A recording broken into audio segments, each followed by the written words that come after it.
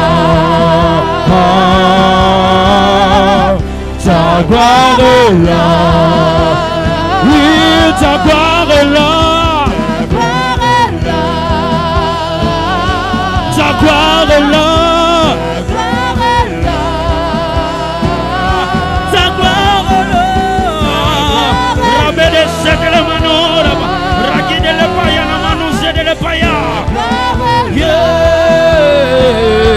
Ta gloire est là,